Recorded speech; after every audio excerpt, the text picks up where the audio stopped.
Evangelio de octubre 21, 2015, del Santo Evangelio según San Lucas.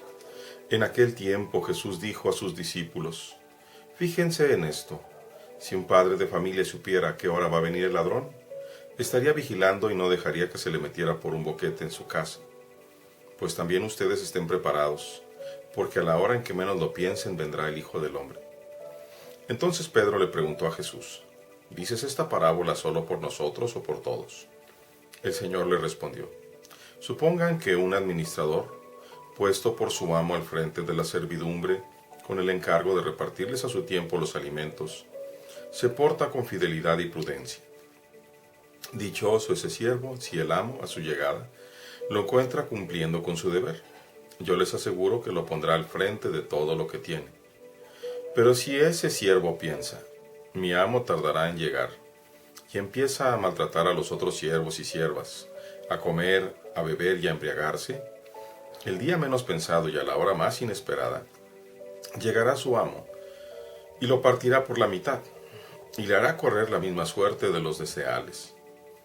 El siervo que, conociendo la voluntad de su amo, no haya preparado ni hecho lo que debía, recibirá muchos azotes, pero el que sin conocerla haya hecho algo digno de castigo, recibirá pocos. Al que mucho se le da, se le exigirá mucho, y al que mucho se le confía, se le exigirá mucho más. Palabra del Señor. Gloria a ti, Señor Jesús. Realmente nos vamos a quedar solamente con el puro Evangelio, que es profundo y es largo.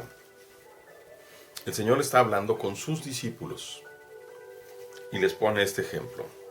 Si el padre de familia que cuida la casa supiera a qué horas va a llegar el ladrón, lo estaría esperando para no dejarlo que hiciera ningún daño.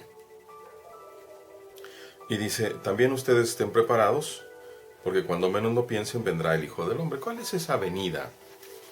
Aquí el Señor no está hablando de la parusía escatológica, ¿verdad?, del final de los tiempos, sino este venir que en realidad es un llamarnos a nosotros cuando llega el término de nuestra vida.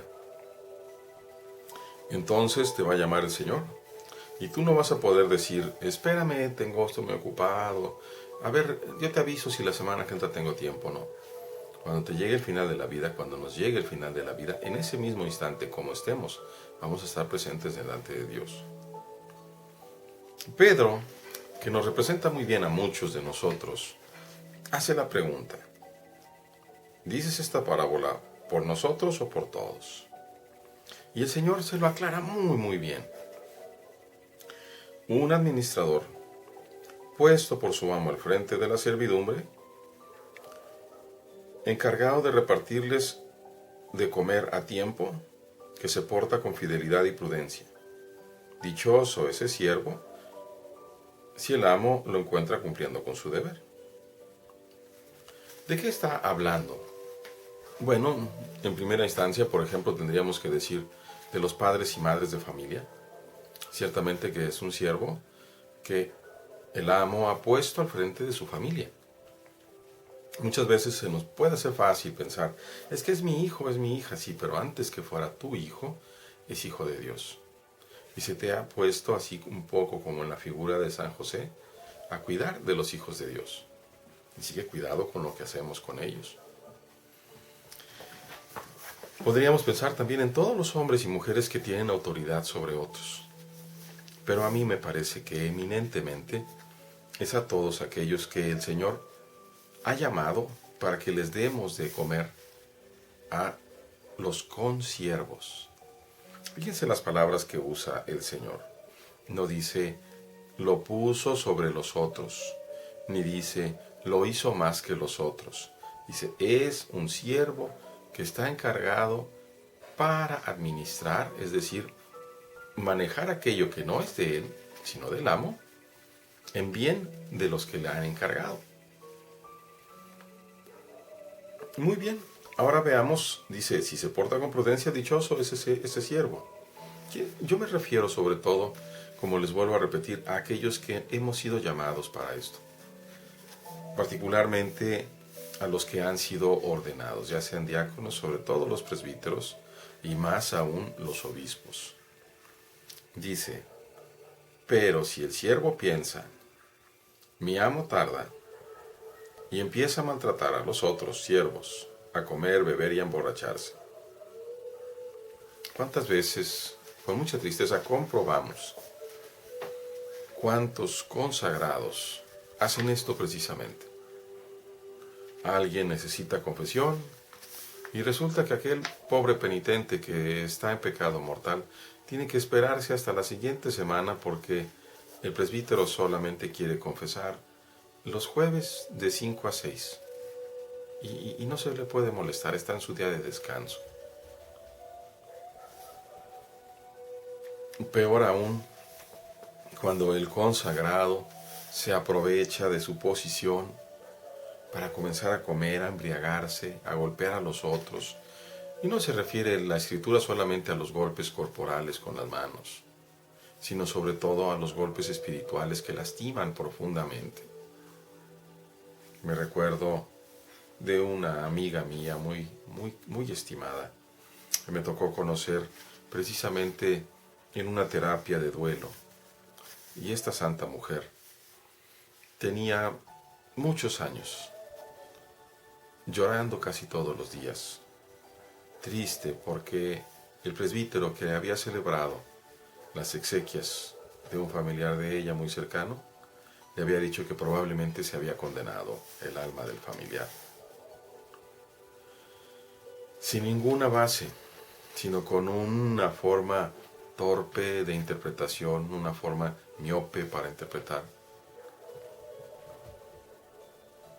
Durante años la persona sufriendo. Qué fácil es lastimar. Conozco a otra persona que durante 35 años se alejó de la iglesia donde fue bautizado, porque el presbítero, el padrecito de su pueblo, lo excomulgó porque le llevó este hombre una Biblia a bendecir. Y el padrecito sonso pensaba que lo podía excomulgar. Para empezar, pues no es autoridad de ningún presbítero. La excomunión late sentencia, es decir, inmediata ipso facto, se aplica por ciertos crímenes, ciertos pecados, como por ejemplo el arrojar la hostia consagrada al suelo deliberadamente, como por ejemplo el aborto. Esos crímenes sí llevan una excomunión late sentencia, pero ciertamente están bien definidos.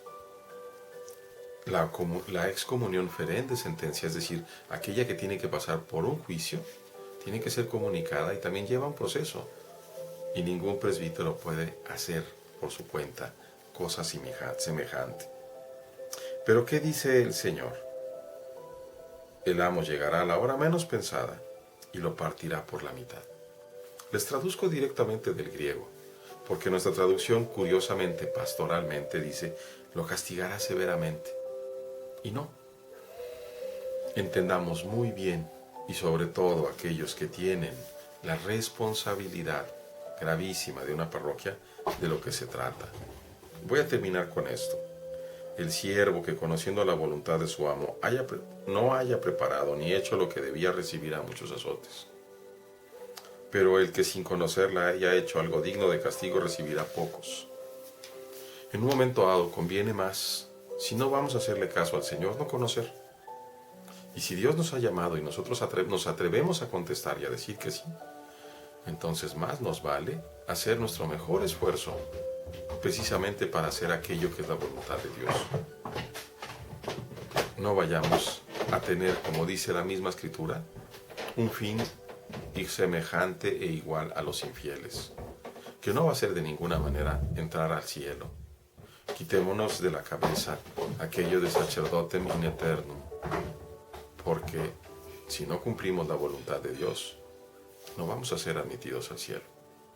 Oremos pues por los fieles oremos por nuestros presbíteros y obispos y diáconos, para que entre todos vayamos teniendo fuerza para ser recibidos en el cielo. Dios les bendiga, hermanos.